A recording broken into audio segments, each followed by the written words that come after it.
Em nosso estudo de hoje, a lição 45 do livro Religião dos Espíritos, que tem por título Esquecimento e Reencarnação. Examinando o esquecimento temporário do pretérito no campo físico, importa considerar cada existência por estágio de serviço, em que a alma readquire no mundo o aprendizado que lhe compete. Surgindo semelhante período entre o berço, que lhe configura o início, e o túmulo, que demarca a cessação, é justo aceitar-lhe o caráter acidental, não obstante se lhe reconheça a vinculação à vida eterna. É forçoso então ponderar o impositivo de recurso e aproveitamento, tanto quanto nas aplicações da força elétrica é preciso atender ao problema de carga e condução. Encetando uma nova existência corpórea para determinado efeito, a criatura recebe desse modo implementos cerebrais completamente novos no domínio das energias físicas, e para que se lhe adormeça a memória, funciona a hipnose natural como recurso básico, de vez que, em muitas ocasiões, dorme em pesada letargia muito tempo antes de acolher-se ao abrigo materno. Na melhor das hipóteses, quando desfruta grande atividade mental nas esferas superiores, só é compelido ao sono relativamente profundo enquanto perdure a vida fetal. Em ambos os casos, a prostração psíquica nos primeiros 7 anos de terna instrumentação fisiológica dos encarnados, tempo em que se lhes reaviva a experiência terrestre. Temos assim mais ou menos 3.000 dias de sono induzido ou hipnose terapêutica a estabelecer enormes alterações nos veículos de exteriorização do espírito, aos quais acrescida as consequências dos fenômenos naturais de restringimento do corpo espiritual no refúgio uterino, motivam um entorpecimento das recordações do passado para que se alivie a mente na direção de novas conquistas. E como todo esse tempo é ocupado em prover-se à criança de novos conceitos e pensamentos acerca de si própria, é compreensível que toda criatura sobrenade na adolescência como alguém que fosse longamente hipnotizado para fins edificantes, acordando gradativamente na situação transformada em que a vida lhe propõe a continuidade de serviço devido à regeneração ou evolução clara e simples. E isso, na essência, é o que verdadeiramente acontece, porque pouco a pouco o espírito reencarnado retoma a herança de si mesmo na estrutura psicológica do destino, reavendo o patrimônio das realizações e das dívidas que acumulou, a se lhes regravarem no ser em forma de tendências inatas, e reencontrando as pessoas e circunstâncias, as simpatias e as aversões, as vantagens e as dificuldades com as quais se acha afinizado ou comprometido. Transfigurou-se então a ribalta, mas a peça continua.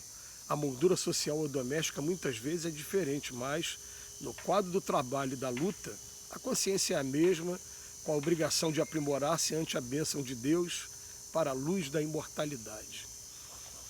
Hoje Emmanuel vem falar para a gente sobre o esquecimento do passado e sobre as reencarnações. E a gente lembra que os espíritos superiores, lá no Livro dos Espíritos e também no Evangelho segundo o Espiritismo, ele fala para a gente que o esquecimento do passado, ele é sim, ele é uma, vamos usar uma palavra aqui muito usada pelos nossos amigos evangélicos, ele é uma bênção de Deus, que nos dá a oportunidade de a gente ter um CPF novo, identidade nova, livre dos SPCs e dos Serasas da vida, desses órgãos de cobrança.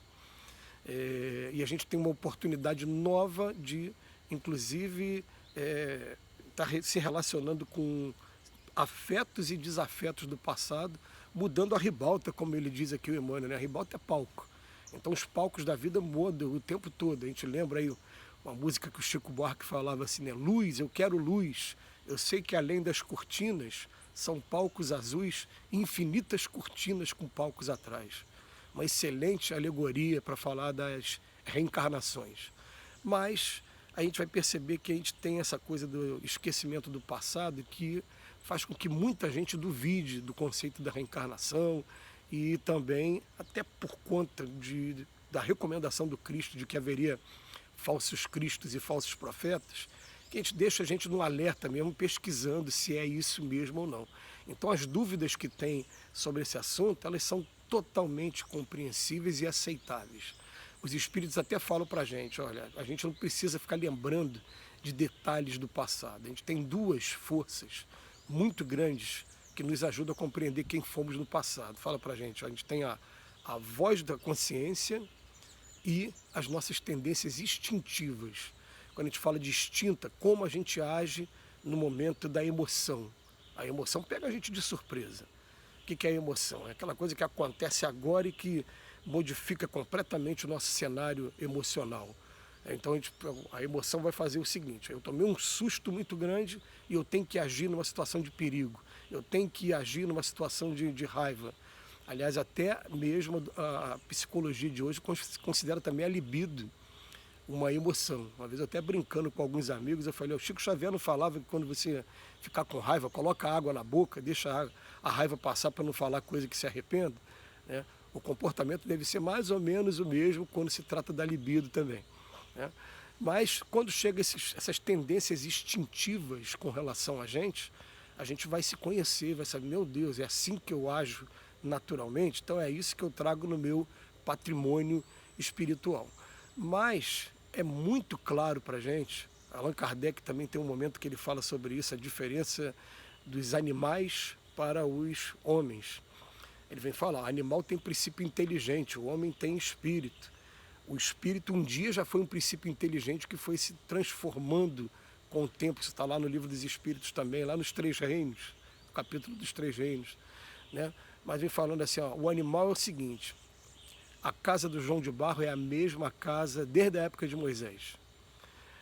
Então ele vem falar que é o seguinte, que os animais ele não conseguem ter essa capacidade que o homem tem de ficar acumulando o conhecimento e levando o conhecimento para a encarnação seguinte. Olha que coisa interessante, né? Por que uma determinada criança nasce com uma capacidade extraordinária voltada para a matemática e o outro para a música, enquanto que o outro tem uma dificuldade enorme, às vezes com 40, 50, 60 anos de idade? É que aquela criança já traz o progresso. E a gente vai aprender o seguinte, tudo que a gente traz aqui de conquista, na verdade, o termo certo é esse, conquista. A gente trouxe de experiências que a gente teve em outros palcos, em outras ribaltas, por aí, como diz o Emmanuel aqui no texto, tá? Mas quando vai tratar desse tema, esquecimento do passado, vamos lembrar que o esquecimento do passado, ele tem, assim, as suas grandes vantagens, porque seria muito vergonhoso para a gente lembrar que a gente fez muito mal a uma pessoa, um determinado grupo de pessoas, e que a gente está tendo convívio de novo com elas, e também seria muito inconveniente também de estar convivendo com pessoas que a gente toma o conhecimento de que elas nos fizeram muito mal no passado e agora estão conosco de novo. Então, uma vozinha que a gente chama de inconsciente parece mostrar para a gente o que aconteceu lá no passado, mas a gente, por não ter essa certeza, a gente age com livre-arbítrio, e a gente vai lembrar também sempre de um caso que marcou bastante a gente, de uma pessoa que foi fazer terapia de vida passada, que é desaconselhável pelos espíritos. Os espíritos até explicam o seguinte: a terapia de vida passada pode fazer com que você entenda a origem de um problema, mas não te ajuda a resolver o problema, tá? Então o que acontece? Uma pessoa que é até morador aqui de uma região muito próxima a mim, aqui na Baixada Fluminense, e ele era veterano de guerra na encarnação passada. Quando ele foi fazer terapia de vida passada, ele trouxe todo, ou parte, talvez nem todo, parte do trauma que ele teve na encarnação passada. Por exemplo, não pode ouvir barulho de avião. Ele se joga no chão, começa a ter crises quando ouve barulho de avião, provavelmente por estar recordando aí alguma coisa que viveu durante a Segunda Guerra Mundial, durante aqueles bombardeios. Eu tinha um tio, por exemplo, que ele falava muito no tapete de bombas da Segunda Guerra Mundial.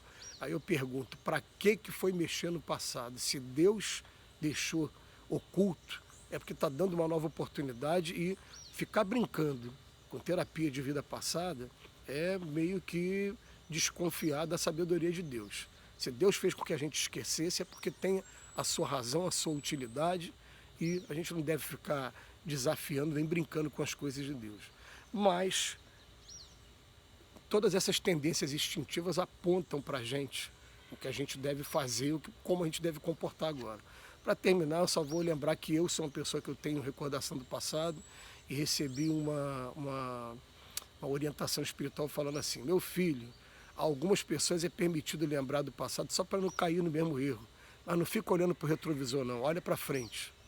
Fica a mensagem para a gente. Que Jesus nos abençoe hoje e sempre.